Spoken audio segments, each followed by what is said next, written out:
CES 2024 के अंदर बहुत ही कमाल के गैजेट्स अनवील हुए, चाहे आप एप्पल के कीबोर्ड वाले केस की बात कर लें या फिर आप सैमसंग के फोल्डिंग स्क्रीन वाले स्मार्टफोन्स की बात कर लें या फिर बात कर लें आप आपके ऑटोमोबाइल्स के अंदर AI फीचर्स के। और इन सब में से सबसे ज्यादा बात हुई रैबिट R1 की, जो कि एक AI डिवाइस है। और इस गैजेट की वजह से यहाँ पे दो ग्रुप्स बन गए हैं। एक ग्रुप वो जो बोल रहा है कि ये गैजेट आपके स्मार्टफोन को रिप्लेस करने वाला है फ्यूचर के अंदर, और वहीं पे एक और ग्रुप है जो बोल रहा है कि ये सिर्फ एक इनिशियल बूम है किसी गैजेट का, क्योंकि ऐसा कोई गैजेट पहले नहीं था लेकिन इसका कुछ प्रैक्टिकल इतना ज्यादा यूज नहीं है। तो इस वीडियो में मैं आपको बताने वाला हूं कुछ अपने टेक्स के, मेरा क्या मानना है इस गैजेट को लेकर के और क्या ये गैजेट आपके स्मार्टफोन को रिप्लेस करने वाला है। तो सबसे पहले तो मैं आपको इसके फीचर और डिजाइन के बारे में बता देता हूं। तो सबसे पहले इसके डिजाइन के बारे में बात करते हैं। तो इसका एक बॉक्सी सा डिजाइन है जो कि आपके स्मार्टफोन के हाफ साइज के अराउंड का है, और इसके फ्रंट साइड में आपको एक 2.88 इंचेस की टच स्क्रीन मिलती है, और उसके साथ साथ आपको यहां पे एक स्क्रॉल व्हील मिलता है, और उसके ऊपर आपको यहां पे एक रोटेटिंग कैमरा देखने को मिलता है, और साइड में आपको एक बटन मिलता है जिसे प्रेस करके आप यहां पे वॉइस कमांड को दे पाएंगे, क्योंकि इसे ऑपरेट करने के लिए आपको वॉइस कमांड्स का यूज करना पड़ेगा। और यहां पे आपको चार्जिंग के लिए इसके अंदर टाइप सी का पोर्ट मिलता है। और इसके अंदर जो सबसे कमाल का फीचर है वो है इसका AI, जो आपका गूगल बार्ड या फिर चैट जीपीटी यूज करती है उस टाइप का आपका AI नहीं यूज करता है। ये यहां पे यूज करता है लार्ज एक्शन मॉडल को, और जो हमारे चैट बॉट्स हैं जैसे कि आपके चैट जीपीटी और गूगल बार्ड हो गए, वो यूज करते हैं लार्ज लैंग्वेज मॉडल को, LLM को, और ये यहां पे यूज करता है LAM को। तो यहां पे इस डिवाइस की अभी के लिए प्राइसिंग रखी गई है $199। अगर हम इंडियन प्राइसिंग में इसे कन्वर्ट करते हैं तो 18 से 20 हजार रुपए के बीच में इसकी प्राइसिंग रहेगी इंडिया के अंदर, अगर ये डिवाइस आता है। और यहां पे रैबिट ने अपने अभी तक 10,000 से ज्यादा यूनिट्स को सेल कर दिया है, और यहां पे इनके पास 50,000 से ज्यादा प्री ऑर्डर्स है, और जैसे ही वेबसाइट पे एक नया लॉट आता है तो वो तुरंत सोल्ड आउट हो जाता है 2-4 मिनट के अंदर ही। इतनी ज्यादा इसकी हाइप बनी हुई है। यहां पे सबसे पहला फैक्टर तो इसकी प्राइसिंग है, बहुत ही ज्यादा अफोर्डेबल है। और सेकंड फैक्टर ये है कि इसके अंदर आपको किसी भी तरीके का कोई सब्सक्रिप्शन नहीं लेना पड़ता है। यहां पे अगर आप किसी भी एडवांस AI टूल की बात करें, चाहे आपका स्टेबल डिफ्यूजन हो गया या फिर आपका चैट जीपीटी हो गया,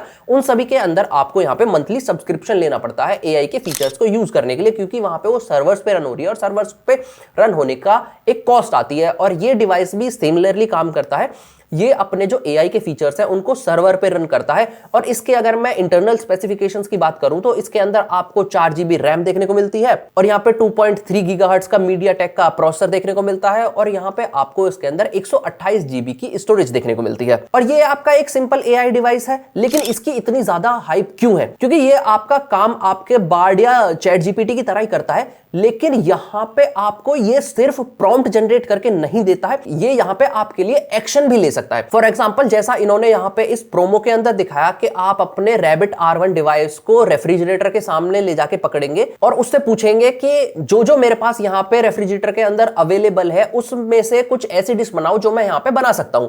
तो ये आपको सारे डेटा को प्रोसेस करके आपके यहां पे ये ग्रोसरीज हैं तो इनसे मिला करके आप यहां पे ये डिश बना सकते हैं। ऐसा तो आपके यहां पे बहुत सारे AI के बॉट्स हैं, वो भी कर सकते हैं कि आपको उसे एक इमेज फीड करनी है और वो आपको यहां पे देख करके बता देगा कि आपके पास क्या क्या अवेलेबल है और इन सब चीजों को मिला करके हम क्या बना सकते हैं। तो ये तो हो गया आपका जो आपके चैट जीपीटी वाले फीचर्स हैं वो।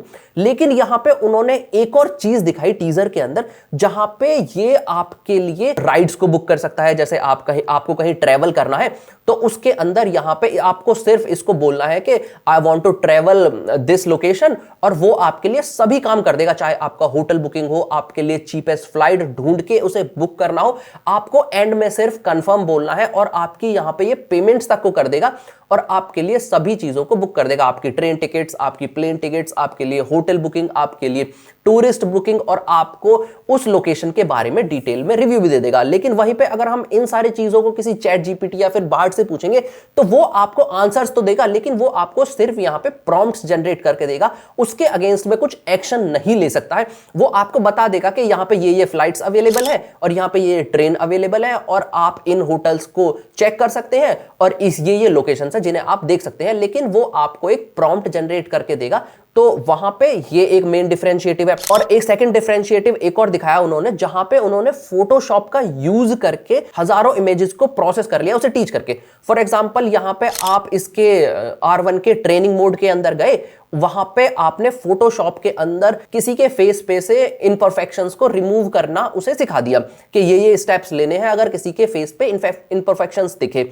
और इसे ट्रेन करने में 15 से 20 मिनट लगी। और उसके बाद आप उसे 1000 इमेज दो, 10,000 इमेज दो या 50,000 इमेज दो, वो सेम प्रोसेस को फॉलो करके आपके लिए अपने आप, आपको कुछ नहीं करना, आपको उसे इमेजेस को देना है और वो अपने आप इनपरफेक्शंस को ढूंढ के जो आपने उसे ट्रेन किया है उन सबको रिमूव कर देगा। इस तरीके से आप उसे किसी भी चीज के लिए यूज कर सकते हैं, चाहे आपकी पेमेंट्स हो, आपकी राइड बुकिंग हो, आपकी ट्रेवल प्लानिंग हो, या फिर आपका कोई भी, आपको किसी को कॉल करके कुछ बोलना है, आपको मैसेज टाइप करके सेंड करना है, आपको अपने फोन को उठाने तक की जरूरत नहीं है, आपको सिर्फ बटन को प्रेस करना है और कमांड देना है और ये आपके लिए एप्रोप्रिएट एक्शंस ले लेगा। और यही इसका एक मेन सेलिंग पॉइंट है, क्योंकि ये लार्ज एक्शन मॉडल है तो ये एक्शन लेता है। और वहीं पे जो आपका चैट जीपीटी और बार्ड है वो लार्ज लैंग्वेज मॉडल है, इसलिए वो आपको प्रॉम्प्ट्स जनरेट करके देता है कि आप ये एक्शन ले सकते हैं। और यहीं पे जो आपका रैबिट R1 है वो आपको ये नहीं बोलेगा कि आप एक्शन लीजिए, वो सीधा सीधा एक्शन ले लेगा जो उसको एप्रोप्रिएट एक्शन लगेगा